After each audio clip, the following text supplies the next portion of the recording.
of Skåne and I'm looking at a completely abandoned barn. I'm just joking, guys. Of course, we're going to try out the new Toyota Corolla. As I said, we are in the middle of Skåne, and Toyota Lund has been very kind to let me lend their car to review the new Toyota Corolla, and here it is. And you can directly see the aggressive front. It is futuristic, and I think that it's, even though it has the bulges and it's very curvy like around here, it's very nice and it's not overly complex. You have this grille here, it's pretty open, but here it is just sealed, which I don't know why. Maybe it's gets too cold. The Ford Focus RS had that problem, so they had to make a similar kind of guard because there was some condensation at the radiator because it was too effective. But you can see here it's a demo car, so it is striped. It's the new Corolla Hybrid. And what's new about it? Well, you know the old Hybrid, you know, the boxy that every single famous person in Hollywood drove. It is kind of the same. However, it is updated in every single way you can imagine.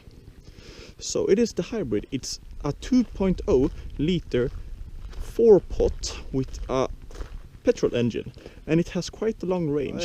We are now at the back, and you can actually see a lot of inspiration taken from Mazda. This big part here, it is a bit too chunky and a bit overly done for my taste. And of course, this is fake vents from both sides. So the top part, nice, but a bit of a steal from Mazda.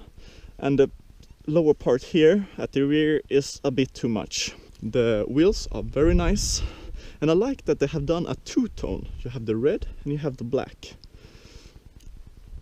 And why not take a step inside? And here's the key, very simple. And just look at this interior. I mean, red stitching goes it goes well together with the exterior. And you have some metal, looks very nice. It's very simple, but Toyota has really succeeded with this interior. And the Toyota and Subaru and I mean every car manufacturer from Asia is very good when having a button compared to touchscreen layout. So you have the climate control here, and you have the map controlling here, and you have all the buttons to control different things here, which means that you don't have to look all the time where you put your finger, because you can feel it. So I want to press home, I'll just press to the top left here. So you have all the climate control here. You have a wireless charging station which you can power on and off with a button. And right now you can see it's just at 1000 revs, but it's mostly the electric motor that does the job, and we can put into EV mode.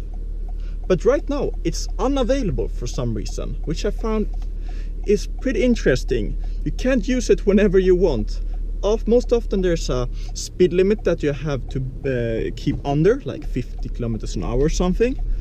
But in uphills, maybe it doesn't work. So I can't use it for some reason. Maybe it's because I'm in the special mode. I don't know. So sometimes it's in a mind of its own, but sometimes when I try to push it into EV mode, it works. But now we're some not straight, but twisty roads, and it feels comfortable. I'm in Eco, but I can go all the way from comfort to normal to Sport S and then to Sport Plus. I have to mention that the rear seat is very cramped. Right now I'm sitting comfortable in the front, maybe a bit too comfortable. I like to sit a very long way back and then push the steering wheel towards me, which I have done right now. And in the rear right now it's so cramped.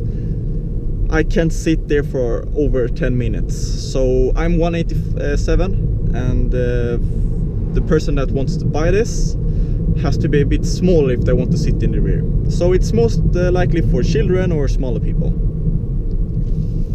even though it's a 5-door. And that's, I believe, it's thanks for the batteries which sit in the trunk. The thing is, it's hard to find any big faults with the car because the hybrid system is so well. I don't need to worry about when the electric engine is on or when the petrol engine is on. I just have to drive. You can see there is a little light when I release the throttle. The EV mode goes on, which means that the petrol engine goes off. So that's very nice, but I don't have to do anything. I can use the button at the rear of the steering wheel. It feels like I'm changing gear, and maybe I am, but it feels very artificial because it's a CVT gearbox with seamless gears, and when I am accelerating, which I can do right here, because this car has 180 horsepower combined power. And if I'm going from 10,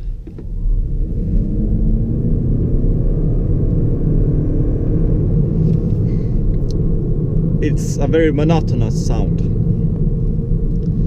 So in some cases you actually hear the electric engine more than you hear the petrol engine.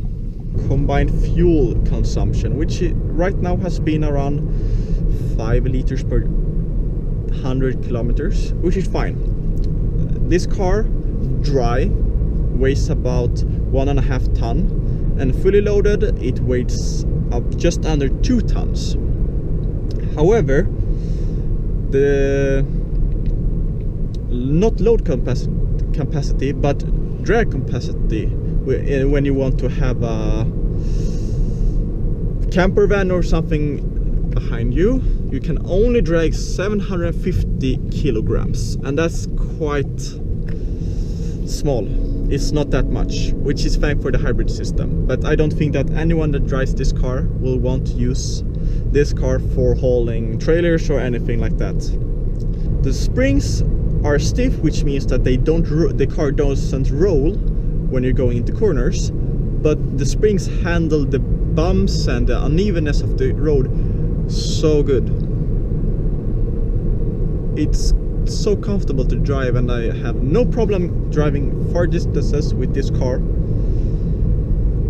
And I find it's such a simple car to use because you don't load the car, it's a hybrid that loads itself.